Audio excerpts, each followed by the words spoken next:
Welcome back, mathematicians. We are on day 4 of subtracting larger numbers involving borrowing and regrouping.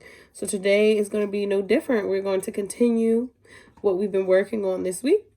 So let's get started with some problems we're going to work on together, and then you're going to have some problems that you will work on your own. So today, our first problem is 63 minus 27. Take my cap off my marker. Here we go.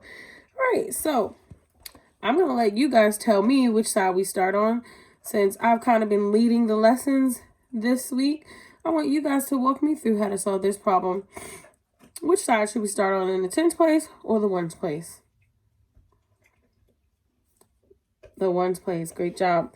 All right, so you see we have 3 minus 7 in the ones place. What's wrong with that picture?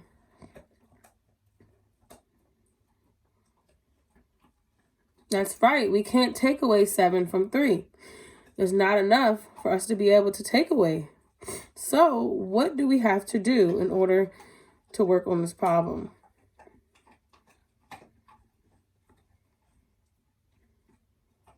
Excellent job. We're going to borrow from a 6. The 6 becomes what? 5. Very good. And we are borrowing a 10. So the 3 now becomes what? 13. Okay, so I'll just add that 1 so you can see now it's 13. So now we can subtract. So 13 minus 7 is, very good, 6. Now what should I do? Yep, I'm going to come over to my tens place and subtract 2 from 5. What is 5 minus 2? 3. Great job. So we know that 63 minus 27 is 36.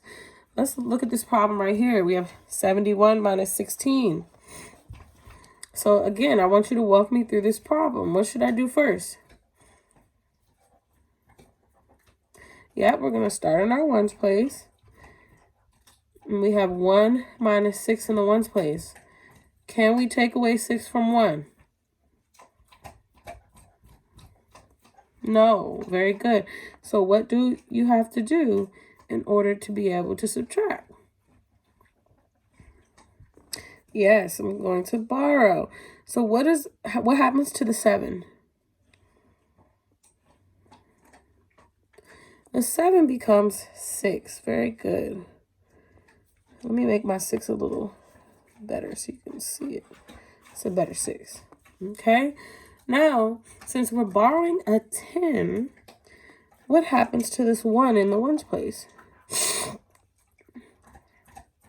Awesome. The 1 now becomes 11. Okay.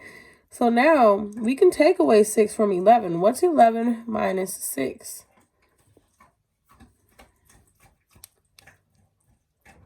Very good. 5.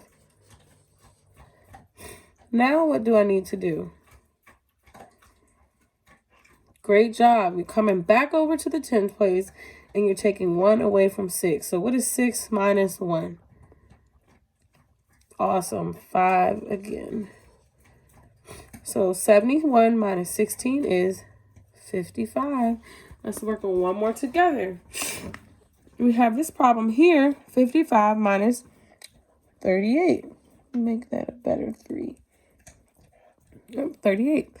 Okay, so what needs to happen first in order to solve this problem?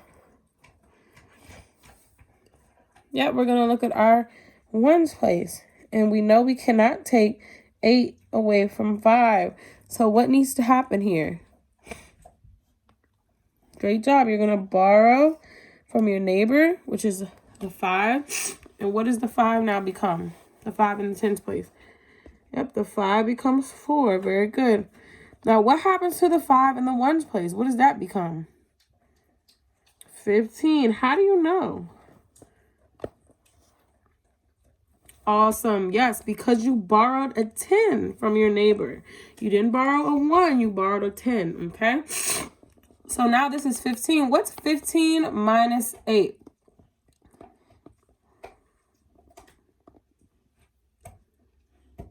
Very good. 7. So what needs to happen next? Absolutely, you're going to take 3 from 4. So what's 4 minus 3? 1. Good job. So we know that 55 minus 38 is 17. Great job helping me solve these problems, scholars. So now you're going to work on some problems on your own. You're going to have 4 problems to work on today as usual. Your problems for today